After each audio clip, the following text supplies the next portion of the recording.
In October 2010, the Justice League of America will be teaming up with the 99. Icons like Batman, Superman, Wonder Woman, and their colleagues will be teaming up with icons Jabbar, Noura, Jama, and their colleagues. It's a story of intercultural intersections. And what better group to have this conversation than those that grew out of fighting fascism in their respective histories and geographies. As fascism took over Europe in the 1930s, an unlikely reaction came out of North America.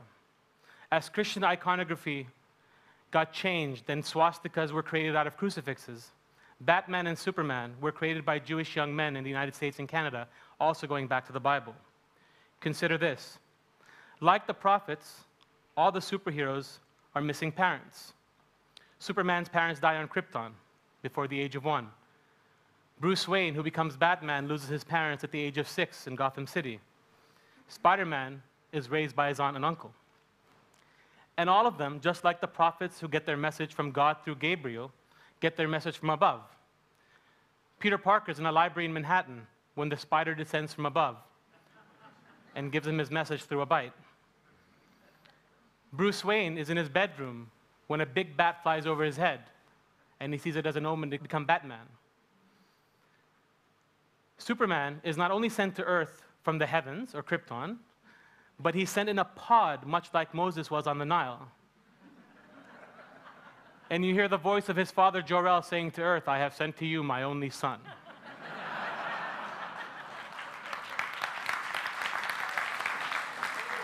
These are clearly biblical archetypes, and what the thinking behind that was to create positive, globally resonating storylines that could be tied to the same things that other people were pulling mean messages out of.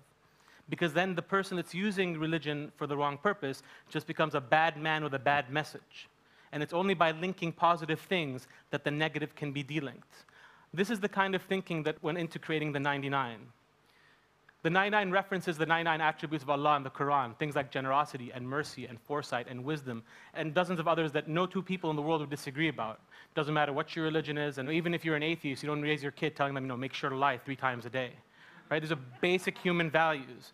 And so the backstory of the 99 takes place in 1258, which history tells us the Mongols invaded Baghdad and destroyed it. All the books from Dar al-Hikmah library, the most famous library in its day, were thrown in the Tigris River, and the Tigris changed its color with ink. It's a story passed on generation after generation. I rewrote that story. And in my version, the librarians find out that this is going to happen. And here's a side note. If you want a comic book to do well, make the librarians the hero. It always works well.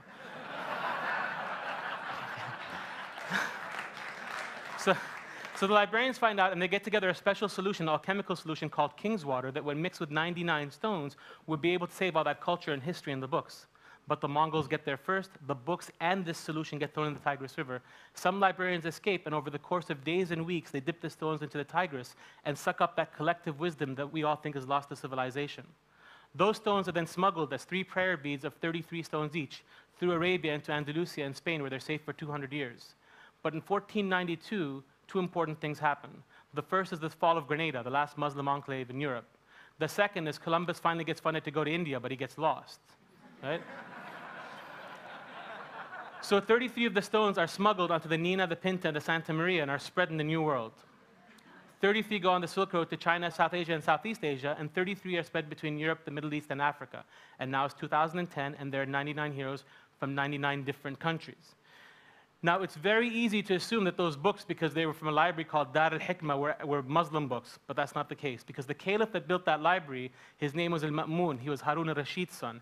He had told his advisors, get me all the scholars to translate any book they can get their hands onto into Arabic, and I will pay them its weight in gold.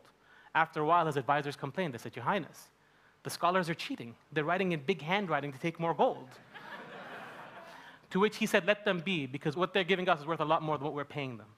So the idea of an open architecture and open knowledge is not new to my neck of the desert. The concept centers on something called the Nur stones. Nur is Arabic for light. So these 99 stones, a few kind of rules in the game. Number 1, you don't choose the stone chooses you. There's a King Arthur element to the storyline.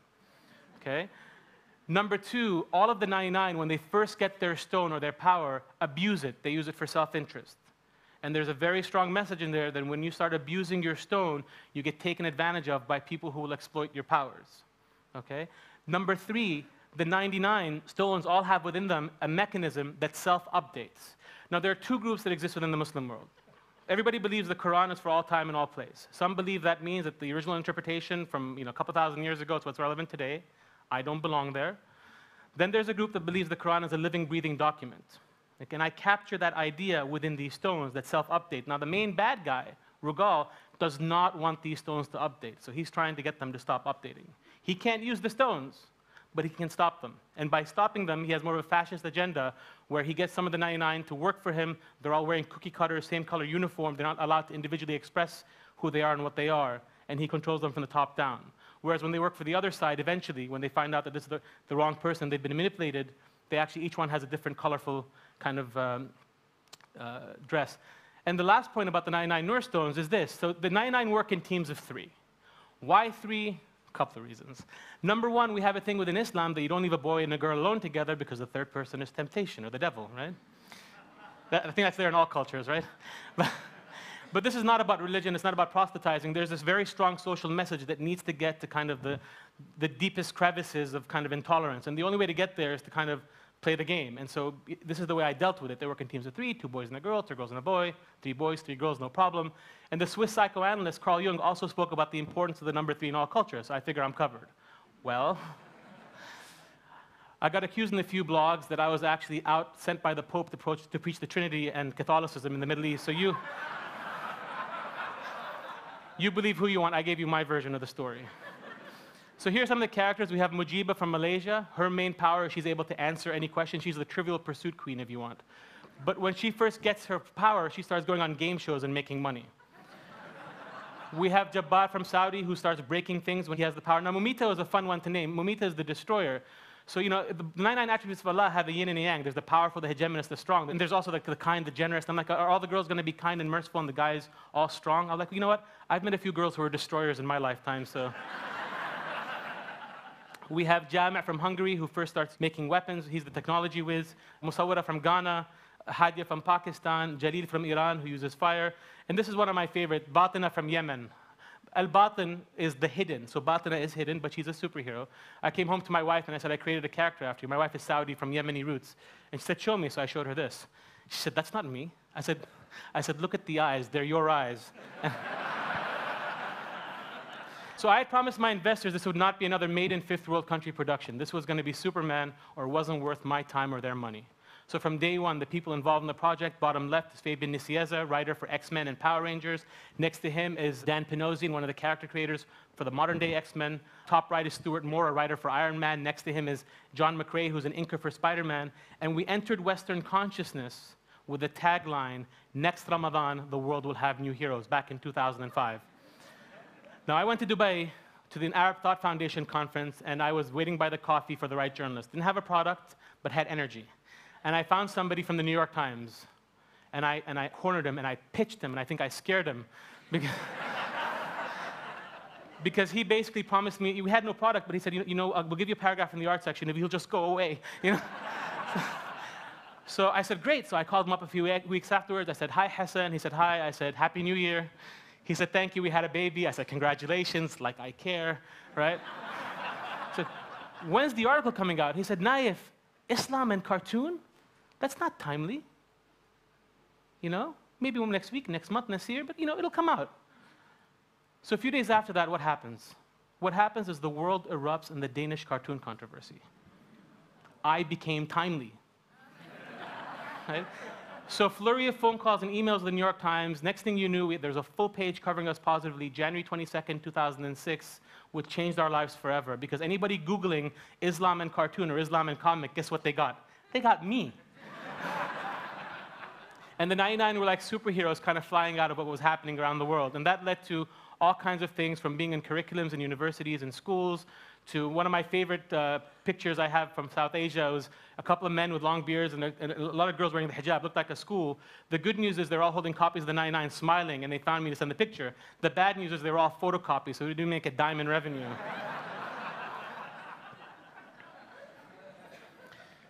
We've been able to license the 99 comic books into 8 languages so far: Chinese, Indonesian, Hindi, Urdu, Turkish. Opened a theme park through a license in Kuwait a year and a half ago. called the 99 Village Theme Park, 300,000 square feet, 20 rides, all with our characters, a couple back-to-school licenses in Spain and Turkey. But the biggest thing we've done to date, which is just amazing, is that we've done a 26-episode animated series, which is done for global audiences. In fact, we're already going to be in the US and Turkey, we know. It's 3D CGI, which is going to be very high quality, written in Hollywood by the writers behind Ben 10 and Spider-Man and Star Wars Clone Wars. In this clip I'm about to show you, which has never been seen in the public before, there is a struggle. Two of the characters, Jabbar, the one with the muscles, and Noura, the one that can use light, are actually wearing the cookie-cutter fascist kind of gray uniform because they're being manipulated. They don't know. Okay? And they're trying to get another member of the 99 to join them. So there's a struggle within the team. So if we can get the lights.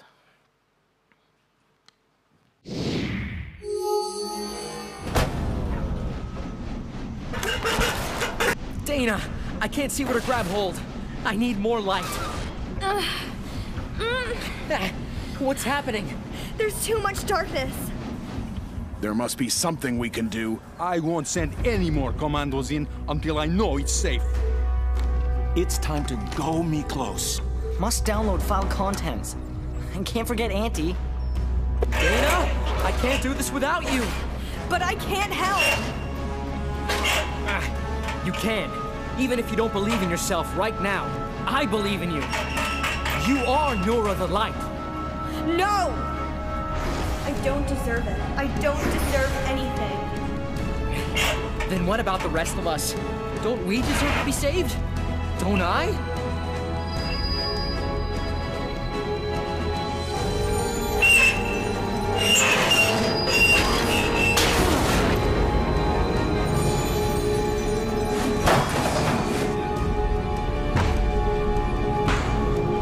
Now tell me which way to go. That way.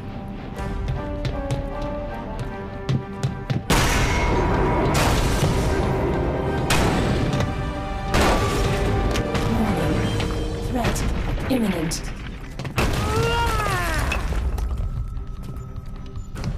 Stay away from me.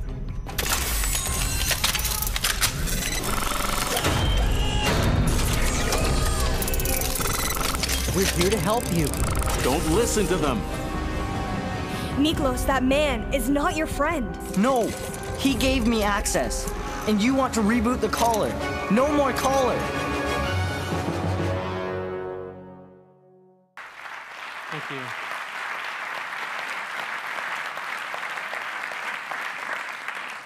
So the 99 is technology, it's entertainment, it's design.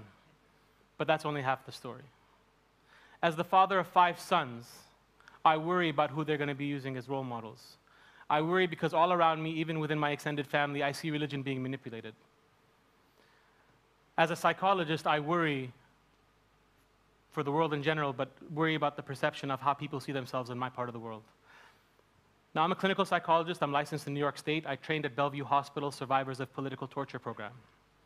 And I heard one too many stories of people growing up to idolize their leadership only to end up being tortured by their heroes. And torture is a terrible enough thing as it is, but when it's done by your hero, it just breaks you in so many ways. I left Bellevue, went to business school, and started this. Now, one of the things that I refer to about the importance of this message is that I gave a lecture at the medical school at Kuwait University where I lecture on the biological basis of behavior. And I gave the students 2 articles, one from the New York Times and one from New York Magazine. And I took away the name of the writer, the name of everything was gone except the facts. And the first one was about a group called the Party of God, who wanted to ban Valentine's Day. Red was made illegal. Any boys and girls caught flirting would get married off immediately. Okay?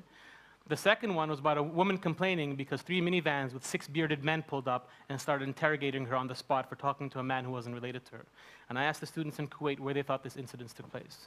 The first one, they said Saudi Arabia. There was no debate. The second one, they were actually split between Saudi and Afghanistan. What blew their mind was the first one took place in India. It was the party of a Hindu god. The second one took place in upstate New York. It was an Orthodox Jewish community. But what breaks my heart and what's alarming is that in those 2 interviews, the people around who were interviewed as well refer to that behavior as Talibanization. In other words, good Hindus and good Jews don't act this way. This is Islam's influence on Hinduism and Judaism. But what the students in Kuwait say? They said it's us. And this is dangerous. It's dangerous when a group self-identifies itself as extreme. This is one of my sons, Rayyan, who's a Scooby-Doo addict. You can tell from the glasses there. He actually called me a meddling kid the other day. But I borrowed a lesson that I learned from him. Last summer when we were in our home in New York, he was out in the yard playing in his playhouse, and I was in my office working, and he came in nagging, "Bob, I want you to come with me. I want my toy. I want you." I said, "Rayyan, just go away." He left the Scooby-Doo in his house. I said, "Just go away. I'm working. I'm busy."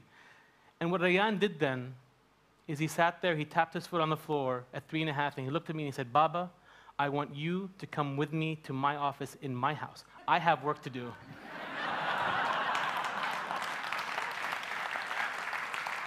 Rayyan reframed the situation and brought himself down to my level.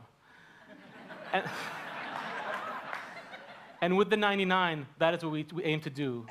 You know, I think that there's a big parallel between bending the crucifix out of shape and creating swastikas. And when I see pictures like this of parents or uncles who think it's cute to have a little child holding a Quran and having a suicide bomber belt around them to protest something, the hope is that by linking enough positive things to the Quran, that one day we can move this child from being proud in the way they're proud there to that. And I think the 99 can and will achieve its mission. As an undergrad at Tufts University, we were giving away free falafel one day, and it was Middle East Day or something, and people came up and picked up the culturally resonant image of the falafel, ate it, and talked and left, and no two people could disagree about what the word free was and what the word falafel was. Behind us, free falafel, Or so we thought, until a woman came rushing across the campus center, dropped her bag on the floor, pointed up to the sign, and said, "Who's falafel?"